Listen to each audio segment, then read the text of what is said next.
Heart attack তাৎক্ষণিক জীবন বিনাশকারী একটি রোগ। সবার মাঝে ভীতি সঞ্চার করে এই রোগটি।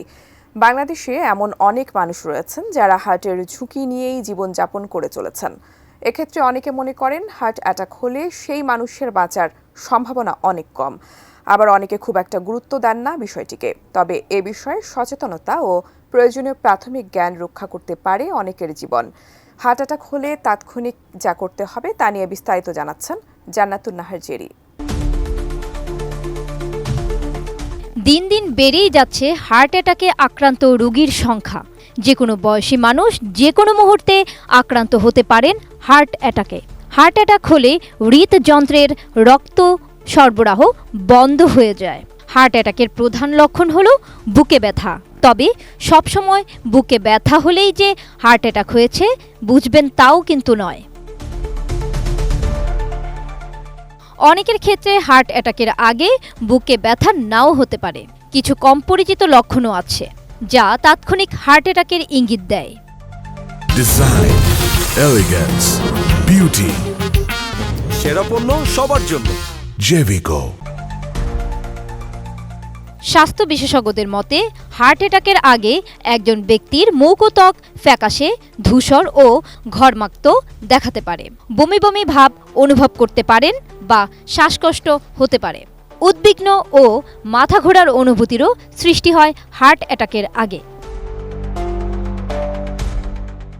বিশেষজ্ঞদের মতে হার্ট অ্যাটাকের ক্ষেত্রে পুরুষরা প্রধানত বুকে ব্যথা অনুভব করে। অন্যদিকে নারীদের বেশ কয়েকটি উপসর্গ দেখা দিতে পারে, যেমন শ্বাসকষ্ট, অসুস্থতা বা ঘাড় ও চোয়ালে ব্যথা অনুভব করা ইত্যাদি। এছাড়া টাইপ 2 ডায়াবেটিসে আক্রান্ত ব্যক্তি হার্ট অ্যাটাকে আক্রান্ত হলে হালকা গ্যাস্ট্রিক বা অদ্ভুত বুকে ব্যথার মতো উপসর্গ অনুভব করতে পারেন। এসবই হার্ট অ্যাটাকের লক্ষণের সঙ্গে যুক্ত। আপনার বা অন্য যে কারো হার্ট অ্যাটাকের লক্ষণ দেখা দিলে প্রথমেই স্থানীয় জরুরি নম্বরে কল করুন। হার্ট অ্যাটাকের কোনো উপসর্গ উপেক্ষা করবেন না। কোনো বিকল্প না থাকলে নিজেই দ্রুত হাসপাতালে পৌঁছান কিংবা কোনো গাড়িতে উঠে চালককে দ্রুত হাসপাতালে পৌঁছে দিতে বলুন। জরুরি সাহায্য চাওয়ার পরপরই একটি অ্যাসপিরিন জাতীয় ওষুধ খেয়ে নিন। অ্যাসপিরিন রক্তকে তরল করতে সাহায্য করে। হার্ট অ্যাটাকের সময় অ্যাসপিরিন খেলে হার্টের ক্ষতি অনেকটা কমে।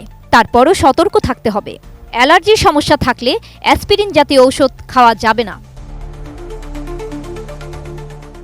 যদি কোনো ব্যক্তি অজ্ঞান হয়ে যায় তাহলে দ্রুত তাকে সিপিআর দিন। সিপিআর হলো কৃত্রিম শ্বাস দেওয়ার প্রক্রিয়া ও জীবন রক্ষাকারী চিকিৎসা কৌশল।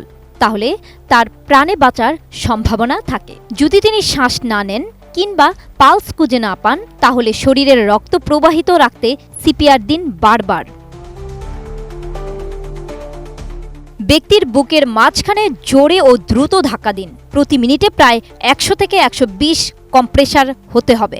হাসপাতালে নিয়ে যাওয়ার পথে এই কার্যক্রম অব্যাহত রাখুন। এই কয়েকটি উপায় অনুসরণ করে আপনি নিজের এমনকি অন্যের জীবনও বাঁচাতে পারেন।